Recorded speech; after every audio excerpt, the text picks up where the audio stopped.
On me signale que je dois nous approcher de la conclusion. Επειδή στην ερώτηση έγινε επίκληση αυτού που είπα και το είπα, ότι ισχυρίζομαι ότι εμείς έχουμε ένα εναλλακτικό σχέδιο, το διευκρινίζω. Όπως γνωρίζετε, στην Ελλάδα αυτό το θέμα δεν ήταν μια ιδεολογική άσκηση, ήταν ένα πρακτικό πρόβλημα.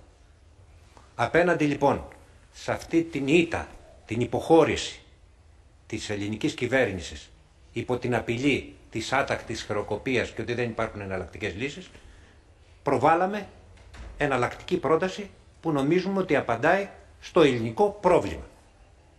Θα μπορούσα να περιγράψω ορισμένα στοιχεία. Όμως, σημειώνω το παρακάτω.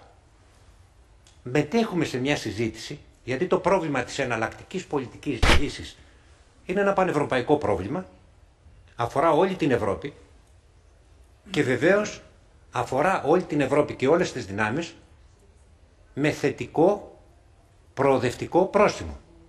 Θετικό προοδευτικό πρόστιμο. Το επαναλαμβάνω αυτό γιατί συνήθως μέσα στις διάφορα που λέγονται, η συζήτηση για το ευρώ, για την ευρωζώνη είναι απαγορευμένη, είναι κάτι ιεροσυλία. Λέγεται ότι αυτά λένε και οι ευρωσκεπτικιστές, αυτοί που θέλουν να διαλύσουν την Ευρωπαϊκή Ένωση. Το δικό μας πρόσημο στην αναζήτηση εναλλακτικής λύσης δεν είναι αυτό.